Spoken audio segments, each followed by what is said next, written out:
സ്നേഹത്തിനായി അറിയാതെ നാം തമ്മിൽ പോകുന്നു ഈ വഴി, അറിയാതെ പോയതിൻ തോഴനാണിന്ന് ഞാൻ.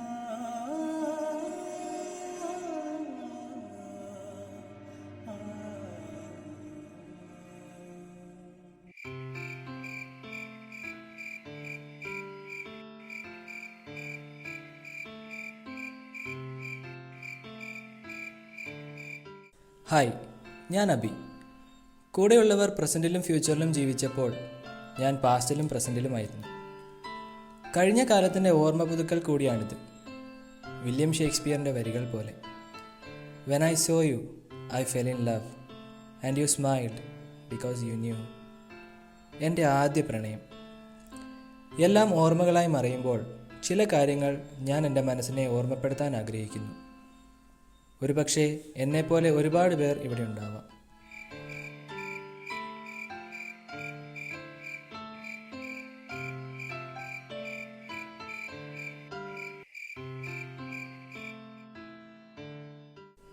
ഇന്ന് ഫെബ്രുവരി 21. അവൾ എന്നെ ഇഷ്ടമല്ല എന്ന് പറഞ്ഞിട്ട് ഇന്നേക്ക് 2 വർഷം തികയുന്നു. അന്നു മുതൽ ഇതുവരെ അവളുടെ സ്ഥാനത്ത് വേറൊരു പെണ്ണിനെ എന്തോ എനിക്കങ്ങനെ സങ്കല്പിക്കാൻ കഴിയുന്നില്ല. അന്ന് ഫെബ്രുവരി 20 എൻ്റെ ഇഷ്ടം ഞാൻ അവളോട് തുറന്നു പറഞ്ഞത്. പിറ്റേ ദിവസം അവൾ എന്നോട് പറഞ്ഞു, ഞാൻ നിന്നെ ഒരു നല്ല സുഹൃത്തായിട്ട് കാണുന്നുള്ളൂ എന്ന്. അന്ന് ഞാൻ ഒരുപാട് കരഞ്ഞു.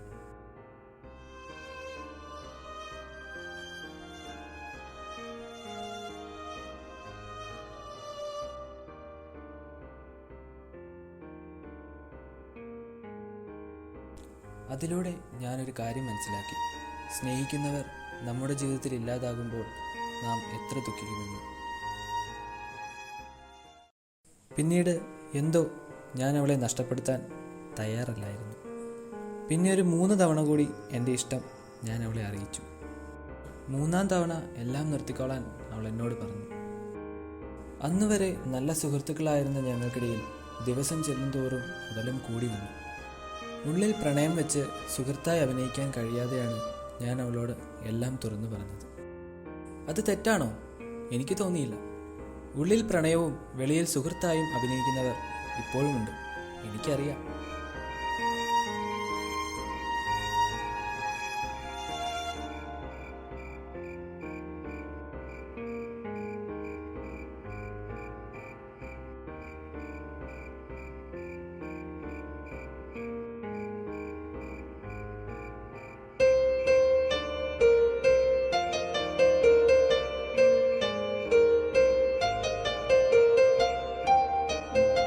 എടാ, ബെസ്റ്റ് ഫ്രണ്ടിനെ പ്രേമിക്കുന്നതാണ് എപ്പോഴും നല്ലത്.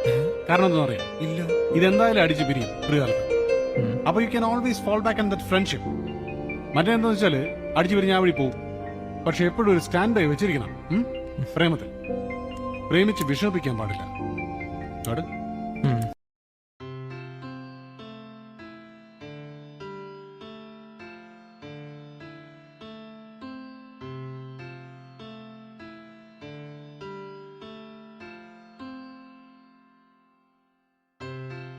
ഇതിനിടയിൽ അവൾക്കായി ഒരുപാട് മെസ്സേജുകൾ ഞാൻ അയച്ചു.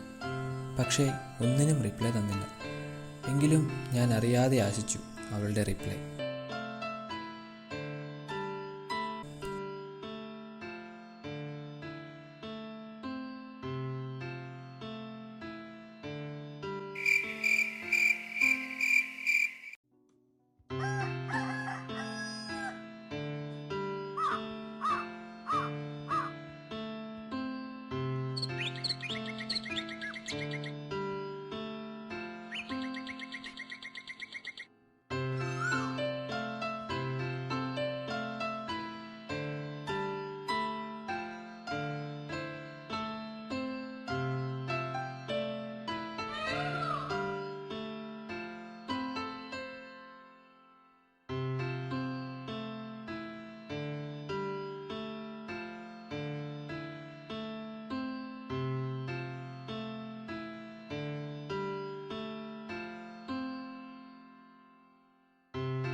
അവൾ എന്നും എൻ്റെ കൂടെ ഉണ്ടായിരുന്നെങ്കിലെന്ന് ഞാൻ പലപ്പോഴും ആഗ്രഹിച്ചു.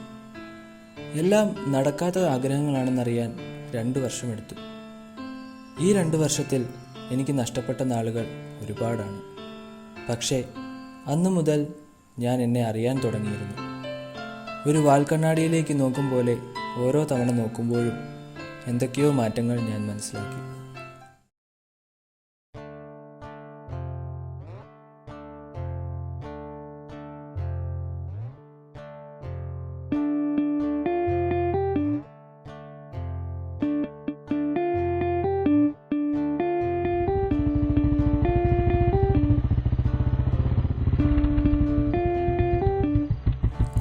ഇതൊരു യാത്രയാണ്. പ്രണയാർദ്ര നിമിഷങ്ങളിൽ ഞാൻ ചിലവഴിച്ച സ്ഥലങ്ങളിലേക്ക് എല്ലാം മറക്കാൻ. എൻ്റെ ജീവിതത്തിൽ 2 കാമുകിമാരാണുള്ളത്. First, my dream become a photographer. Second, എൻ്റെ മായ.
ഒരു ദിവസം ഞാൻ അവളോട് ചോദിച്ചു, എന്തുകൊണ്ടാണ് നിനക്കെന്നെ ഇഷ്ടപ്പെടാതിരുന്നത്? ചിരിച്ചുകൊണ്ട് അവൾ പറഞ്ഞു, എൻ്റെ മാതാപിതാക്കൾ കണ്ടെത്തുന്നയാളെ ഞാൻ സ്വീകരിക്കുമെന്ന്.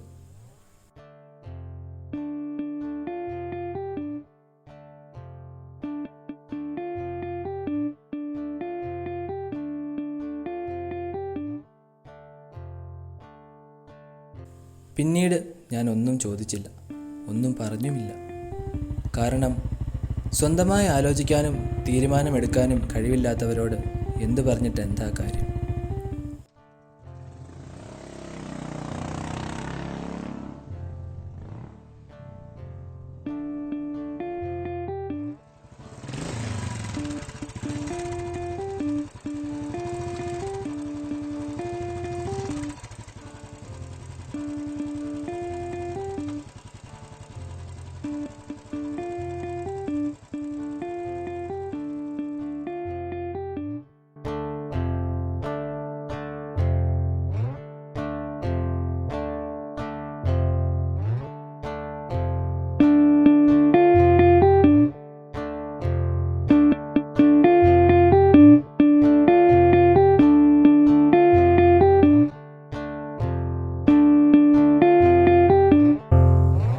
ഈ പർവ്വതനിരയ്ക്കും ഇവിടെയുള്ള ഓരോ വസ്തുവിനും അറിയാം ഞാൻ മായയെ എത്രത്തോളം സ്നേഹിക്കുന്നു എന്ന്.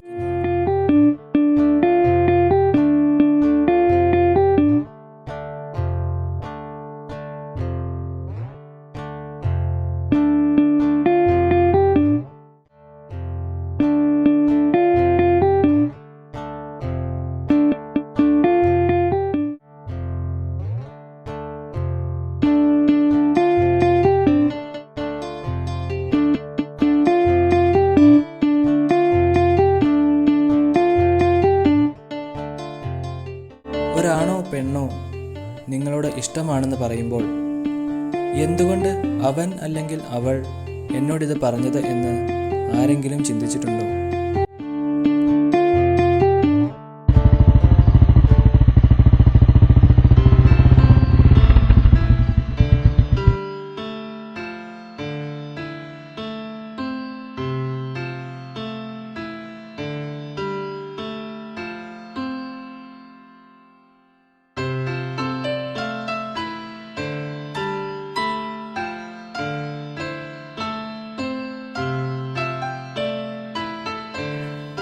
ഇല്ലെങ്കിൽ ചിന്തിക്കണം. അവരെ പരിചയപ്പെടുക, അവരുമായി സംസാരിക്കുക, അറിയുക. പറ്റിയ ആളാണെങ്കിൽ ഓക്കെ, ഇല്ലെങ്കിൽ ഒരു നല്ല ഫ്രണ്ടാകും. ഇതെല്ലാം തുടക്കത്തിലേ പറയണം. ഓക്കെ ആണെങ്കിൽ ഓക്കെ പറയും, ഇല്ലെങ്കിൽ ഇല്ല എന്ന്. തമ്മിലൊരു അണ്ടർസ്റ്റാൻഡിംഗ് ഉണ്ടെങ്കിൽ ആർക്കും സങ്കടം വരാത്ത രീതിയിൽ ഈ ബന്ധം നിലനിർത്താം.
പരസ്പരം മനസ്സിലാക്കാൻ കഴിയാതെ പോയതാണ് എനിക്കും മായ്ക്കും പറ്റിയ തെറ്റ്.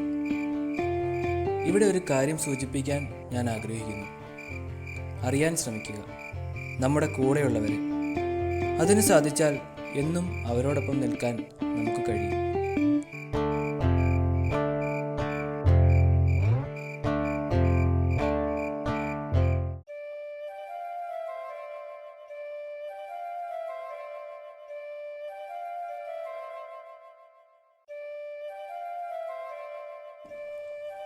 അവസാനമായി ഒരു വാക്കുകൂടെ.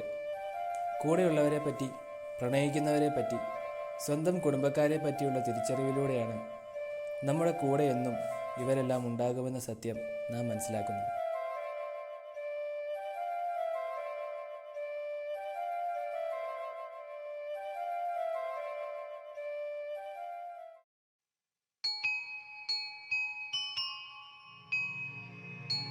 എടാ, എൻ്റെ ഡയറി കണ്ടോടാ.